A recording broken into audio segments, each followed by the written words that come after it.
Solo leveling has taken the anime world by storm, and with Season 2 now underway, fans are watching Sung Jin-Woo's journey to becoming the Shadow Monarch with bated breath. But what about Cha Hae-In, one of the most respected S-rank hunters? While Jin-Woo's power grows exponentially, many fans are wondering if Cha Hae-In has what it takes to close the gap between them. Today, we're diving deep into how our favorite female hunter might power up to catch the increasingly godlike Jin-Woo. Before we talk about how Cha Hae-In might catch up, let's understand where both hunters currently stand. Sung Jin-Woo started as an E-rank hunter, the lowest of the low, but through his mysterious double awakening and the system that granted him player-like abilities, he's been on an unstoppable climb to becoming the Shadow Monarch. Season 2 continues this journey as we see his Shadow Army in action, showcasing just how far he's come from being the world's weakest hunter. Meanwhile, Cha Hae-In is already established as an elite S-rank hunter who commands tremendous respect from her peers. Characters like Baek Yoon-ho and Ma Dong-wook, who are powerful S-rank hunters themselves, acknowledge that she's stronger than them. Even Cho Jong-in, the guild master of the Hunter Guild, has 100% respect for her abilities and trusts her as his right-hand woman despite technically outranking her. But despite her impressive standing, the gap between her conventional hunter abilities and Jin-Woo's system-enhanced powers continues to widen with each dungeon he clears and boss he defeats. Cha Hae-In's most likely path to powering up begins with her already established foundation in swordsmanship. As we know, she's a student at Chayule's Kendo school, where she's been honing her sword skills. This training has clearly paid dividends, as her sword techniques are already formidable enough to earn her the nickname The Dancer for her elegant yet deadly fighting style. What if Cha pushes her swordsmanship to unprecedented levels? In many anime and manhwa, there's often a transcendent level of skill that can be achieved through absolute dedication and mastery.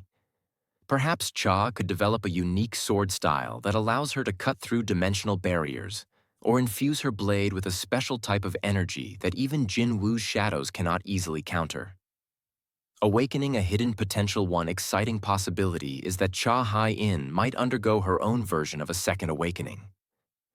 While the system chose Jin-Woo, perhaps Cha has dormant abilities waiting to be unlocked through an intense battle or life-threatening situation. What if her unique ability to detect mana signatures, particularly her sensitivity to Jin-Woo's scent, is actually a hint at a deeper connection to magic or mana manipulation? She might develop the ability to not just sense mana but actively drain it from her surroundings or opponents, essentially countering Jin-Woo's shadow extraction with her own form of power absorption. Special equipment or artifacts. Another path to power could come through special equipment or artifacts. As Season 2 explores more of the deep lore of solo leveling, we might discover ancient weapons or armor with special properties that could exponentially increase Cha's combat effectiveness. Imagine Cha wielding a legendary blade that can cut through shadows or wearing armor that nullifies shadow magic.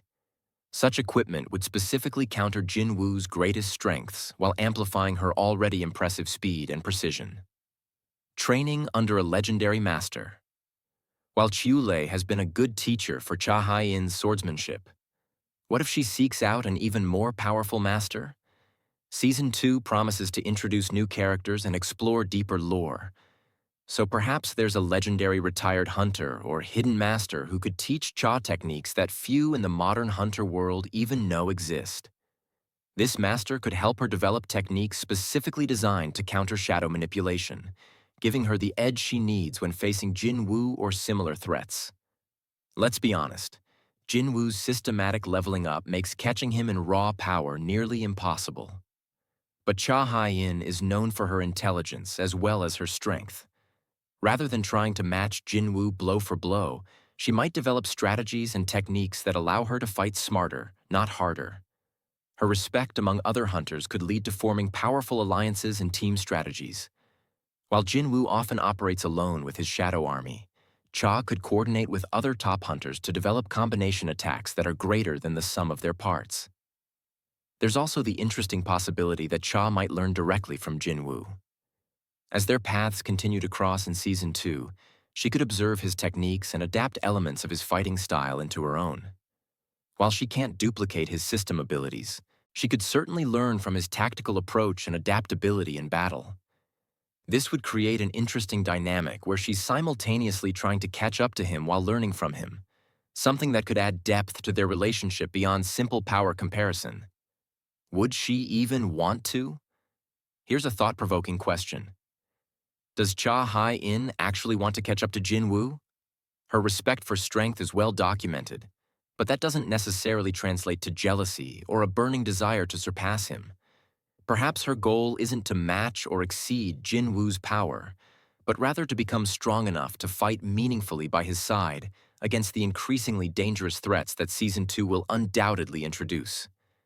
This would shift the narrative from competition to complementary strengths, her precision and technique balancing his raw power and versatility.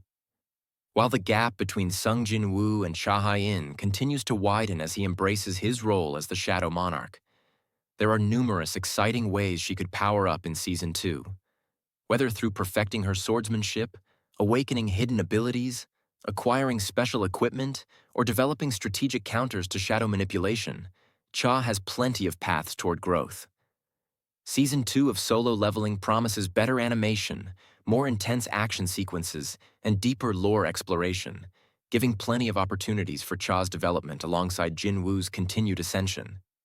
While she may never fully close the gap, especially as Jinwoo approaches his destiny as the Shadow Monarch, her journey toward greater power will certainly make for compelling storytelling. What do you think? Could Cha Hae-In ever catch up to Jinwoo, or is the gap simply too wide? What power-ups would you like to see her get in Season 2? Drop your thoughts in the comments below, and don't forget to like and subscribe for more Solo Leveling content.